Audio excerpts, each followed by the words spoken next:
ইরানের আমাদের আকীদা বেশ কম থাকতে পারে, কিন্তু কালেমা তো তাদেরটাও যেটা আমাদেরটাও সেটা, কথা ঠিক না? আকীদা শিয়াদের সাথে আকীদা আমাদের একটু ইয়া আছে, কি বলে, ব্যবধান আছে, কিন্তু তারা কিন্তু মুসলমান।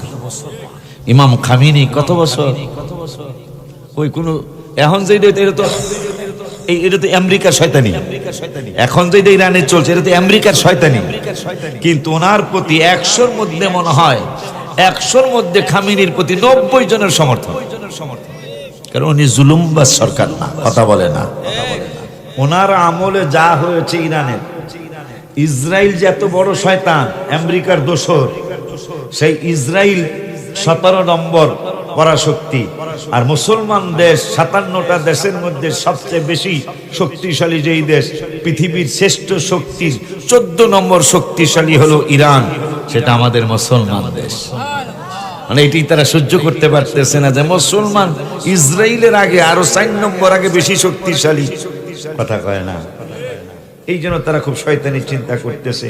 দেখেন ভদ্র মানুষ, তাকে কিন্তু আজকে মনে হয় অনেক বছর, মনে হয় অনেক বছর তাকে আল্লাহ টিকিয়ে রেখেছেন। হয়তো যতদিন থাকবেন ততদিন হয়তো তিনি সর্বোচ্চ নেতা থাকবেন। এটাই হলো ভদ্রতা, এইটাই হলো জান্টালতা। তা আল্লাহ রাব্বুল আলামিনের কাছে আমরা দোয়া করছি, কামনা করছি আল্লাহ যেন আমাদের সব ভাইদেরকে বুঝ দিয়ে দেয়। ক্ষমতায় কি সারা জীবন কেউ থাকে? আগের সরকার চলে গেছে, আবার নতুন কোন আল্লাহ যারে কবুল করে আসবে, কেউ কি সারা জীবন থাকবে? এই জন্য ভবিষ্যতের চিন্তা করে কিন্তু কাজ করতে হয়, কথা ঠিক কিনা? যেন আমি আবার আসতে পারি, ঠিক কিনা? কিন্তু কিছু মানুষ আছে, কিছু মানুষ আছে, দেখেন আপনি আশ্চর্য, আমি আশ্চর্য হয়ে গেছি, যে বেটায় মাজারে হুইয়া রয়েছে সেই বেটার দোষ কি? যে বেটায় মাজারে হুইয়া রয়েছে, আপনি বাংছেন যে ইট, সে বাংছেন, কথা কয় না।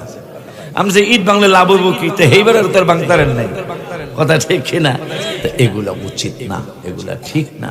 লাকুম দিনুকুম ওয়ালিয়া দিনের দিকে তাকাইলে আর আপনার ঝগড়া করা লাগে না, কারণ আল্লাহ তো বলছেন তোদেরটা লইয়া তোরা, আমাদেরটা লইয়া আমরা, ঠিক না? তা শুনে একটু দুরূদ শরীফ পড়ি। আল্লাহুম্মা সাল্লি আলা সাইয়্যিদিনা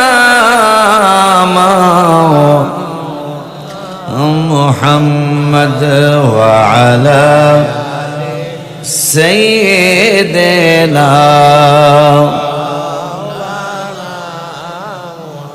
বলতেছিলাম আমি মিলাদুন নবীর মাসে 26 বছরে কোনোদিনই যেতে পারি নাই, আল্লাহ আমাকে নেন নাই, কিন্তু এইবার এত বড় দয়া হয়েছে, এবার 1 মাস আমাকে 2 বার নিছেন। মিলাদুন নবীর 1 মাসে আল্লাহ আমাকে 2 বার নিছেন। এবার যাইতারি নে সারা জীবনে একবার, এইবার দয়া করে 2 বার নিছে। খুব বেশি শান্তি লাগছে, শান্তি লাগিয়ে আমি 14টা গজল লিখছি খুশিতে। কোনদিন আল্লাহর হাবিব আমারে আনেন নাই, এবার 1 মাসে 2 বার, তাইলে আমি খুশিতে কিছু বেশি গজল লিখবো, কারণ মদিনা শরীফ গেলে 1টা বা 2টা গজল লিখি, এর বেশি লিখি না। এইবার খুশিতে শুকরিয়া 14টা লিখছি, তার মধ্যে এই একটা, সময় নাই রে ডাকো বেশি আল্লাহ, হো দোজখ থেকে বাঁচতে ডাকো আল্লাহ, বলো না দোজখ থেকে বাঁচতে,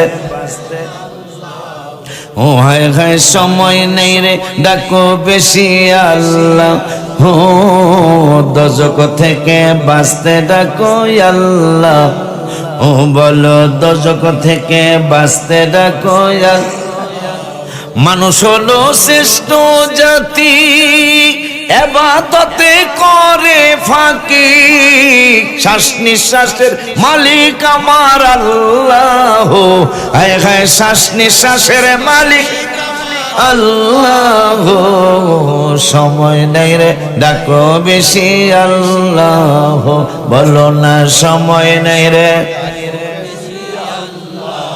লা ইলাহা ইল্লাল্লাহ মুহাম্মাদুর রাসূলুল্লাহ সাল্লাল্লাহু তাআলা আলাইহি ওয়া আলিহি ওয়াসাল্লাম।